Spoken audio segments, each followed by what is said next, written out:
Hi friendly friends, it's Amy from Savor Salvage Scent. I hope you're all doing great. It is a beautiful, beautiful spring day here in Cleveland, Ohio. So I thought I would talk a little bit today about the fragrances in my collection that really feature prominently some of the first blossoms or blooms from spring. So I'll be talking about 8 fragrances today, and they're really diverse as far as the experience you get, but the thing that they have in common are spring flowers. So, and on that note, I got the most gorgeous hyacinths today from the market. So beautiful. And the whole house smells of these hyacinths.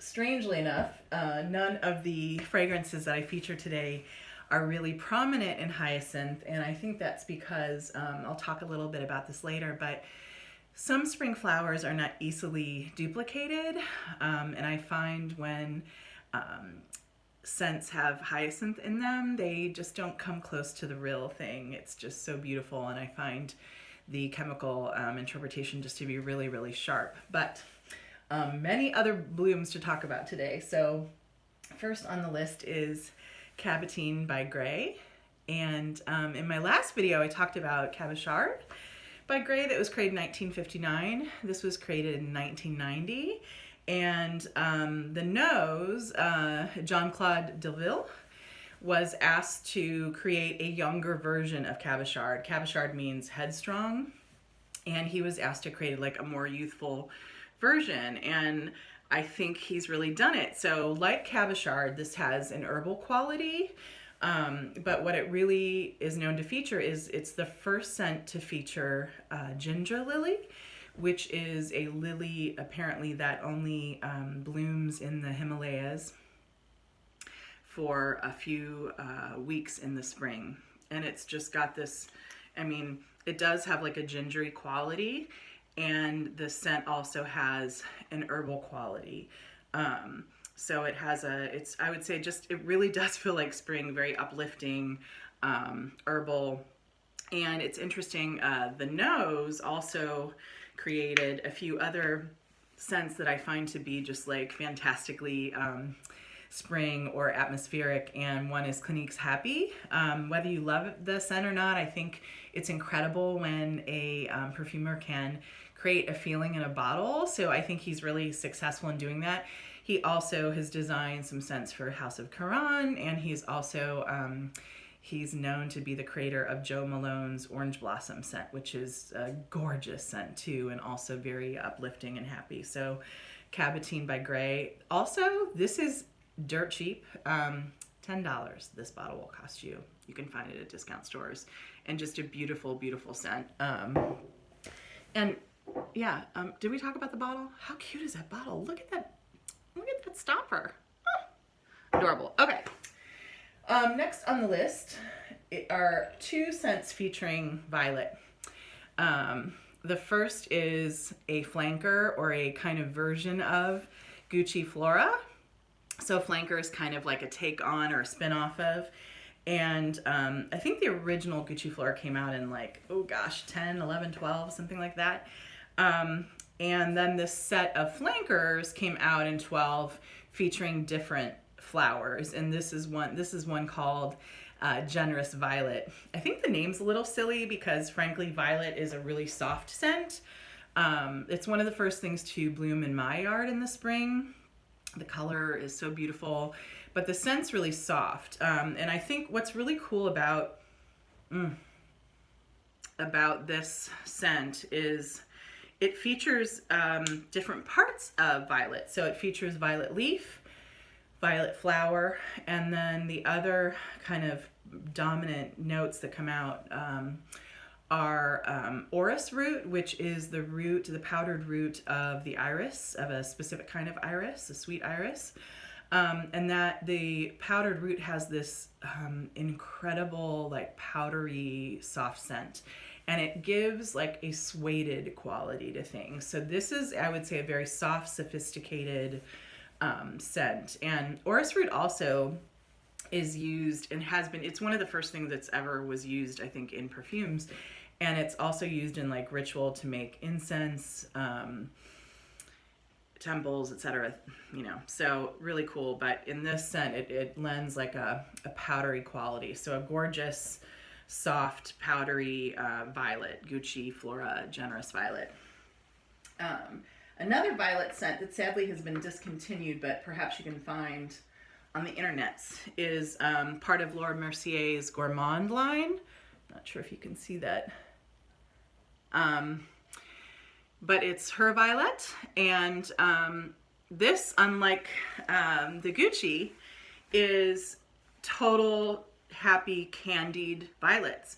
So if you've ever had Choward's violet candy or gum, this is it. This is exactly what it smells like. Wonderful. Smells delicious.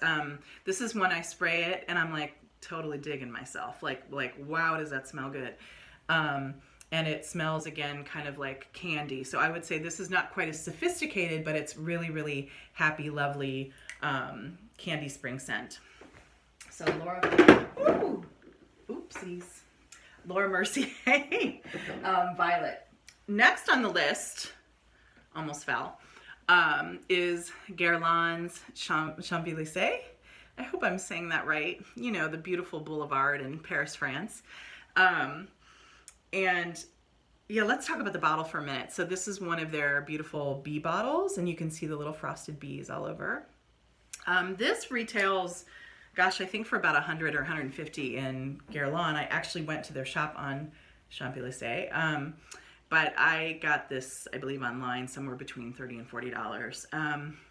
This is a lovely combination of many, many florals and many other notes, but what is really dominant for me is lilac, which is one of my favorite things, and we'll talk a little bit more about that later. But something that is a little more rare, which is the mimosa flower. If you have not experienced mimosa flower, it's rarely seen in the States. But it's kind of like a palm flower. Like it looks kind of like a narcissus, but many tiny ones in a sphere.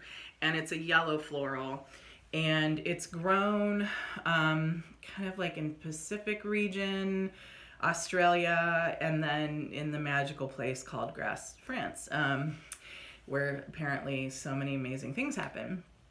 And it has this kind of narcissus, I think, scent, but it has a bit more of a honeyed scent. And in fact, the one time I smelled it fresh, I also was able to buy mimosa honey, and this is what this smells like. It's like spring flowers, but I'm gonna spray this actually on a piece of paper. Spring flowers, but that honeyed feeling, and a tiny bit of powder. But incredibly, one of the other things that I think is miraculous about this scent is it smells like what it's called. So even though I was on Champs-Elysées in, I think, September, the air smells of perfume. There are many perfume shops there, and there are a lot of flowers and flowering trees, and I swear to God, that is what this place smells like. So when I came home, I had to buy this because it just captures the name and the place. The nose is, by the way, I'm not sure if I said Jean Paul Guerlain. So I think he's like the 4th or 5th Guerlain to design for Guerlain. And I think in the 90s before the company, or right around when the company was sold to Louis Vuitton. So Champs-Elysées, smelling like lilac and mimosa.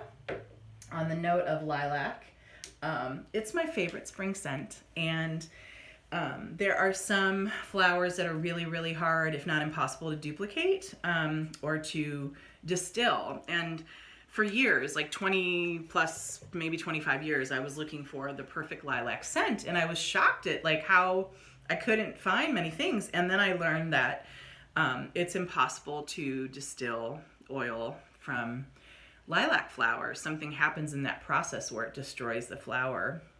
So anytime you smell something that's lilac, it's what they call an accord, which is basically like a chemical combination or a combination of organic elements that represents the smell of something. So this is Pacifica's French Lilac. And this roller ball, this whole line is sold in usually health food or organic food stores. And this is about, I think, $8 or $10 for the roller ball. Or I think they have a bigger bottle for $20. But this is the closest thing I found to lilac. I think I've tried many, many things, and P.S. if you have tried a lilac scent that you love, please, I would love to hear about it. But this is the closest thing I have found to actual lilac. The only thing I would say that makes it a little different is this is a little sharper right out of the bottle, and when it dries down, it definitely has a soapy quality that fresh lilac doesn't really have in the same way. But this is really darn close, and if it's your favorite flower, or if it's something that you're looking for, or if you just want to smell like spring, I think this is a really great cheap thrill. So Pacifica's French Lilac.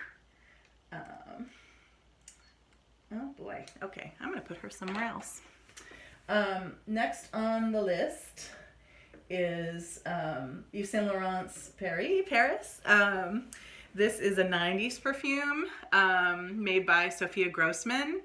The Nose, she is one of my favorites, and if you, like me, would like to learn more about creators of perfume, a great resource is Fragrantica. If you look that up online, there's many things that you can search there. You can search by perfumes and learn more about them, but one of the really cool things you can do is look at your favorite perfume, or look at the perfumes you like and see who created it, or you can actually put their name in. And I started kind of tooling around years ago. I looked at, let's say, a few of my different favorite perfumes, and I noticed that it was the same nose for some of them, and it was often Sophia Grossman. She has designed so many perfumes that I love. Another one I think is Lolita Lempica. But YSL's Paris, and I just think it's such a beautiful bottle. And it kind of hints at what's inside of it with this yellow juice, kind of the Champs-Elysées. This also has some mimosa in it. It could also be seen as a summer perfume because it also has a lot of rose in it. When it dries down, you get a lot of rose. But you really get like a combination of spring flowers. And for me, what stands out the most is rose, lilac, and mimosa. So just a beautiful, beautiful combination.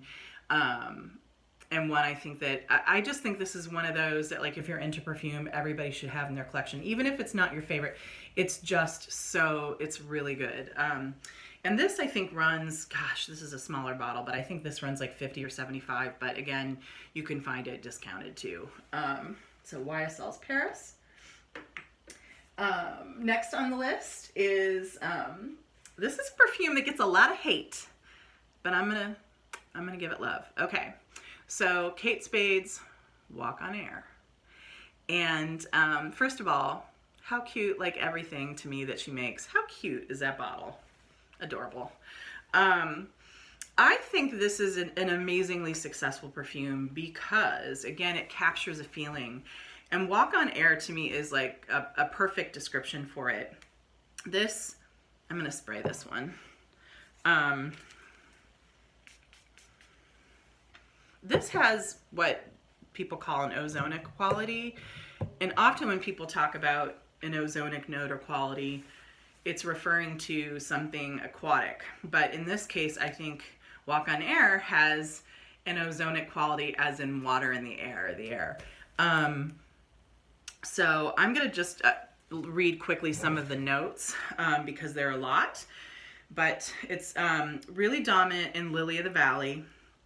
So another, spring, summer flower, linden blossom, narcissus, so coming up right now in the yard, violet, iris, so again, a lot of spring things, and then fern. And I think what's so cool about this is, again, it's got that spring feeling. It definitely smells like spring air, but it also has a tiny bit of like spring greens too. And this is a really affordable perfume. This can be found at discount stores for like, I think I paid like $15 for this. And I think the reason it gets a lot of hate is because in an hour or two, it really softens. But to me, I don't know, what do you expect? Like it's really inexpensive, and it's so successful in creating a feeling. And so to me, just reapply once or twice if you want. Or, you know, you can still smell it. I can smell it on myself a few hours after I've sprayed it. It just won't be something that everybody else maybe picks up. So for me, in my mood, I love this Walk on Air Kate Spade. Wonderful, I think, spring scent. And then lastly is a Cartier perfume. So interesting. So this is Baiser Volé, which I believe means catched or stolen kiss. And it's an interesting bottle. It looks almost like a vintage cigarette lighter or a flask even. It's interesting because it has this really vintage looking bottle, but I think it's a really cool modern scent. And what I love about this is it features lily, like true, like I would say, like it smells like an Easter lily to me. And it just smells, it smells just like that. I mean, it has many, many elements, but that's what I get straight out of the bottle. And then it softens and you get a bit more like musk. But to me, it's just like, oh my gosh, that scent when you first walk into a greenhouse in the spring and smell lilies, that is what you get with this. And I want to read you a little bit more about it because it's, again, new to me. This is relatively new to me. So this was created in 2011. The nose is Mathilde Laurent. I don't know her, so I need to learn a little bit more about her. But it has many, many notes. But again, lily is what's really dominant. And it just smells, to me, it just smells like a garden with lilies, stem and the flower. And I'm going to spray this one too, just to see if there's anything that really else that comes out.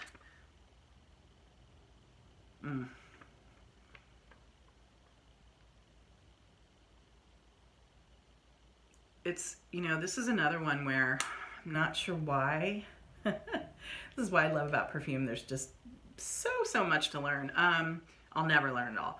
But this, again, has a really elegant, sophisticated feel to it.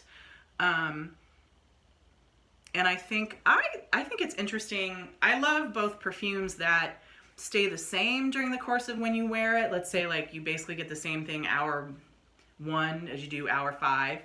But I think this one is different because it changes over time. So in the first hour or two, you really, really get the lily, and then it really, really softens, and it gets, yeah, it just gets softer and nicer. But really, really lovely lily scent, Cartier Baiser Volé.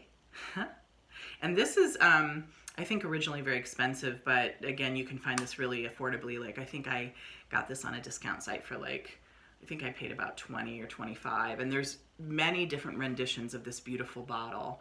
But one, again, I think this is one I would say that is so good too, like why I sell that. I just feel like everybody should have it in their collection. It's just a wonderful scent.